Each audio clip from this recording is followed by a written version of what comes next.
Já de volta aqui com o TV Mar News, e a gente vai para o nosso quadro Direito e Cidadania, recebendo aqui no nosso estúdio Jamile Coelho, desembargadora eleitoral, vem nos trazendo temas atualíssimos. Bom dia para você, Jamile, tudo bom? Bom dia, Porlane, bom dia a todos e a todas. Hoje a gente vai falar sobre os famigerados impostos. Pois é, né, gente? Vamos agora tentar entender como é que tem funcionado tudo isso, que tem muita gente se perguntando, né? É claro, infelizmente, muita gente tentando entender de quem é a culpa para que a gente esteja vivendo um momento muito difícil na nossa economia. Isso. E aí a gente acaba entrando, de fato, nessa questão dos impostos. Para a gente iniciar a nossa conversa, Jamile, é importante a gente entender que é necessário, os impostos são necessários sim, a gente precisa pagá-los sim, para que a gente possa ver, de fato, as coisas andarem na nossa cidade, no nosso município, no nosso país. Não é isso? Mas a gente também precisa cobrar. Explica pra gente. Entendi, exatamente. Que bom que você já falou isso. É necessário, é imprescindível. Os tributos, conforme assegurados pela Constituição Federal, eles são a principal fonte de renda do ente estatal, aí entendido União, estados e municípios.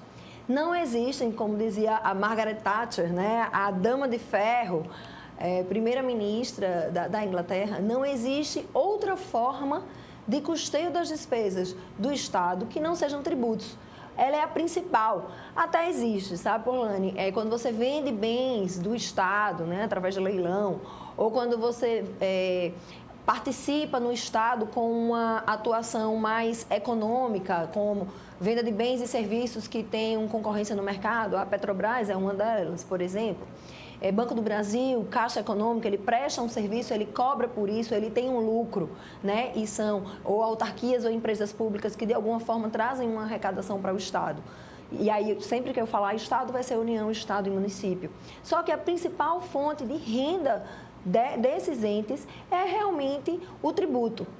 Os tributos, eles podem ser classificados em 5 tipos, né? Impostos, contribuições de melhoria, taxas, contribuições sociais e empréstimos compulsórios. Cada um tem uma forma de se apresentar e tem uma forma de ser cobrado. Por exemplo, os impostos, aí a gente coloca imposto de renda, né, que é um percentual sobre a renda que aquela pessoa recebe. E IPVA, Imposto à Propriedade de Veículos Automotores. Então, se você tem um carro, para que ele esteja regular, você vai pagar IPVA. Se você ganha renda a partir de determinado limite, você tem que contribuir com parte daquela renda para a União. ISS, Imposto sobre Serviços de Qualquer Natureza, ISSQN, né, ele tem nome e sobrenome. É um tributo cobrado pelo município sobre os serviços. Então, se você vai fazer uma unha, se você vai pintar uma casa, se você vai cortar os cabelos, ou se você vai a uma festa, você paga esse imposto. ICMS, Imposto sobre Circulação de Mercadorias e Serviços, porque tudo que você compra e você vende, você paga ICMS. Também entre transportes municipal e intermunicipal e ainda sobre energia elétrica. Sim. E taxa. A taxa, todas as vezes, por exemplo, ela decorre de uma atividade de poder de polícia ou de fiscalização. Então, você vai fazer uma construção, você pede um alvará. Esse alvará você cobra uma taxa. Se você vai se localizar em determinada, né, uma empresa vai ter um serviço, você paga uma taxa de localização. Qual é a diferença, basicamente, desses tributos? Que a gente fala imposto, mas ele tem essas subdivisões. Os impostos, tais como arrecadados, aí você bota todos os Is. IPVA, ICMS, ISS, IOF, que é Imposto sobre Operações Financeiras, Imposto de Importação, Imposto de Exportação. Devo estar esquecendo algum, mas são muitos.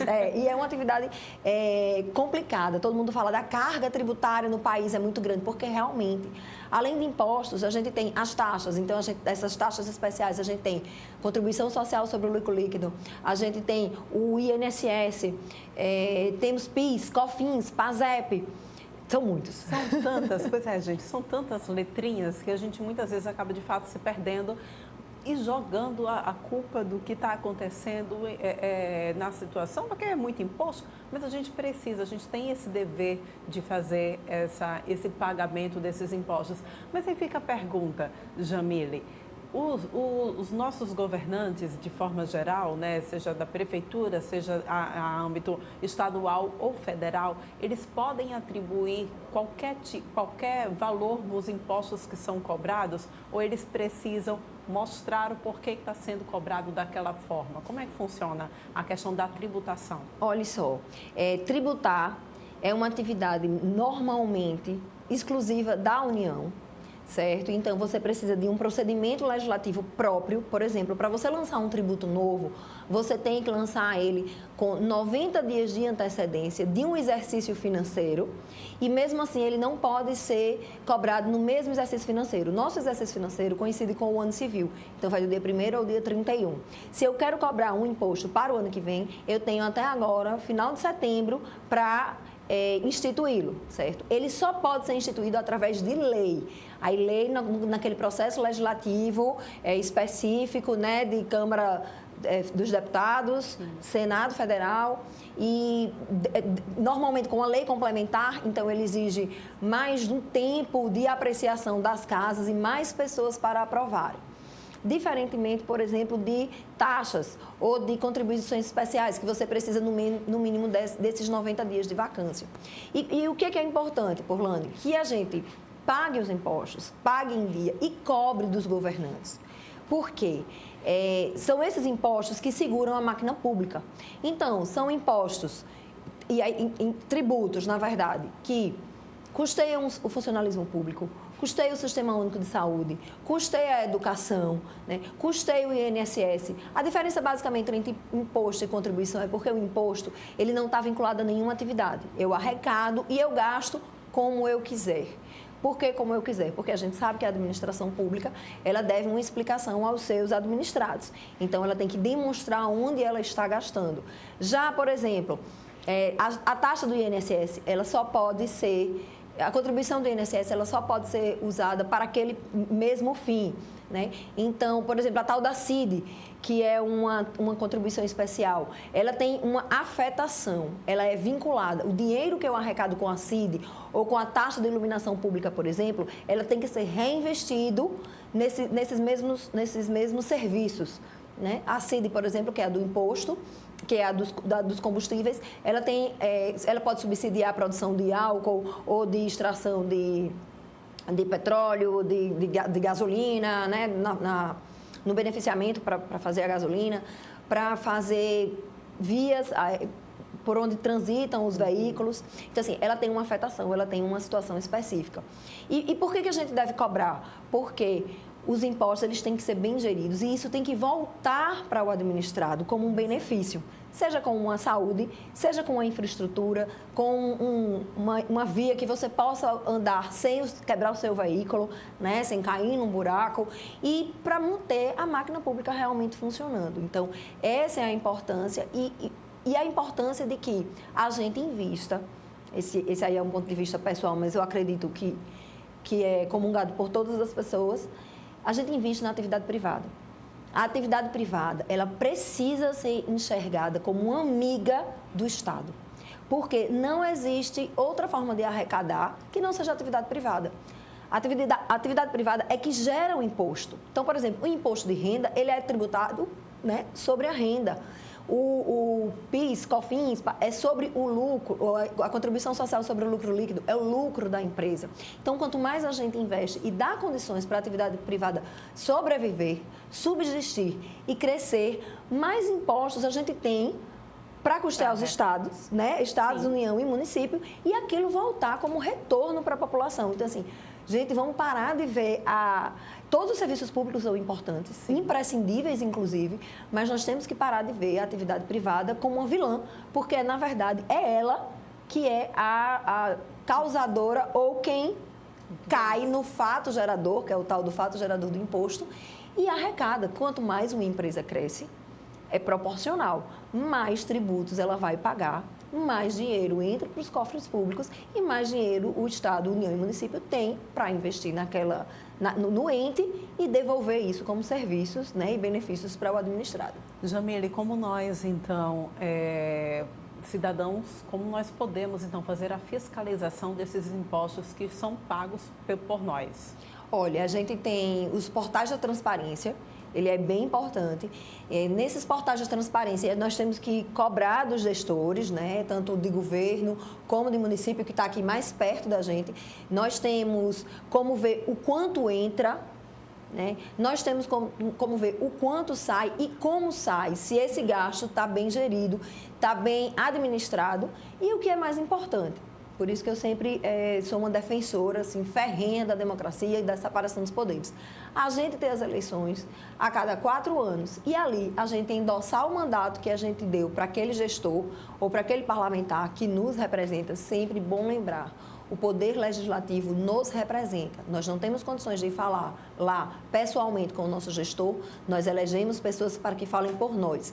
Então, Congresso, Assembleia Legislativa e Câmara de Vereadores são nossos representantes que falam por nós e escolhem as políticas públicas. Então, é importante que você eleja o seu candidato, vote no seu candidato e participe desta política, não necessariamente como candidato, mas entendendo essa política, para colocar ali pessoas que você entende que seria um bom administrador ou um bom gestor ou uma pessoa que poderia escolher bem as políticas públicas que você quer ou como você trata a sua própria casa, né? O que a gente tem que lembrar é que o que é público é nosso, não é do outro. Não é do governador, não é do prefeito, não é do presidente da República, não é dos parlamentares, é nosso. Nós estamos confiando a eles o direito, né, de gerir esse dinheiro que é meu, que é seu, que é daqueles que participam das atividades privadas. Então, a gente tem que fiscalizar, tem que cobrar. O portal da transparência é uma fonte importante. E todo mundo pode requerer, junto ao Tribunal de Contas da União, junto ao Tribunal de Contas do Estado, junto aos próprios entes federativos, transparência, inclusive documentos. Se você está desconfiado de alguma coisa, você tem, com base na lei de acesso à informação, o direito de receber determinada cópia ou acesso àquelas informações, desde que, logicamente, não sejam documentos sigilosos de segredo de Estado, e aí tem a ver com segurança nacional, que não é uma coisa rotineira, né, no nosso dia a dia. Muito bem. Jamile, muito obrigada pela tua participação. A gente volta a se encontrar na semana que vem, tá bom? Se quiser. Gente, olha só, a gente agora vai observar, né, mais uma análise de Arnaldo Ferreira, que fala sobre como estão os escândalos envolvendo a saúde pública aqui do nosso estado. Vamos acompanhar agora.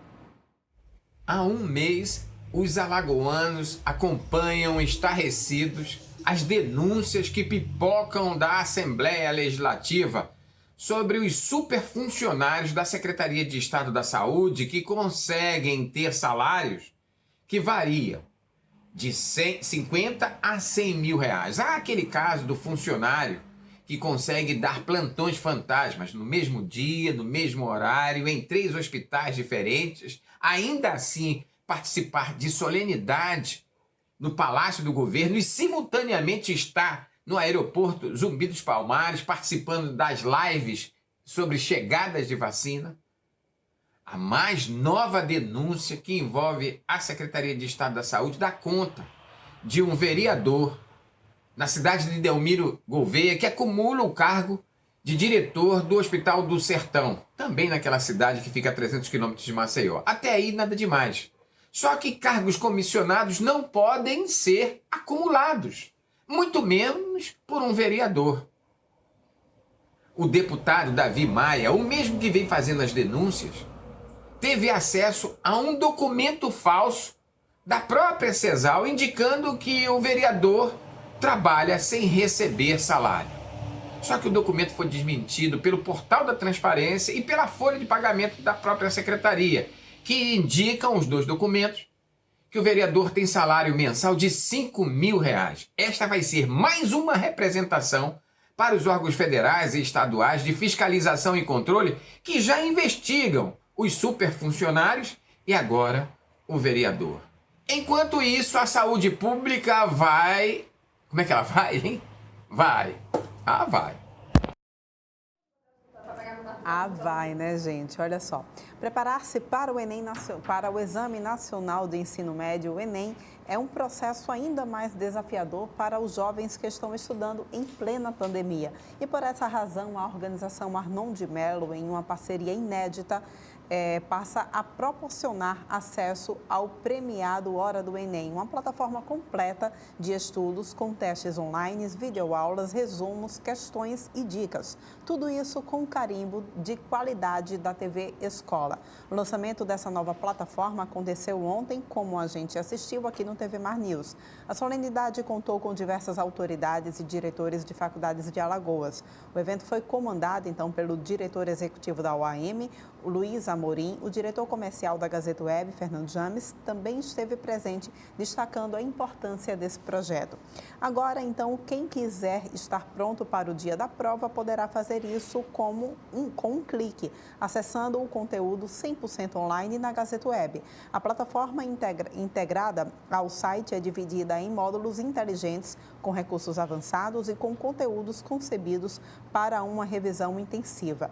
O acesso à Hora do Enem poderá ser feito pelo computador ou pelo celular. Basta então você acessar o site da Gazeta Web, www.gazetaweb.com/Hora do Enem. E a gente vê aí imagens exatamente desse momento do lançamento dessa plataforma inédita, essa ferramenta maravilhosa que os alunos daqui poderão então contar, né, com mais essa ferramenta para conseguir a sua almejada vaga nas faculdades, as principais faculdades do nosso país, né? Fica aí o registro, então, desse momento, desse lançamento, desse importante projeto que a Gazeta, que a organização Arnon de Mello, mais uma vez, encampa aqui para o nosso estado, contribuindo, então, para a qualidade do ensino, tá bom? Acesse www.gazetaweb.com/Hora do Enem. E com essas imagens, com essa informação, a gente vai encerrando o TV Mar News de hoje. Muito obrigada pela tua companhia. A gente volta a se encontrar amanhã às 8h30 aqui no teu canal 525 da NET Claro. Até lá!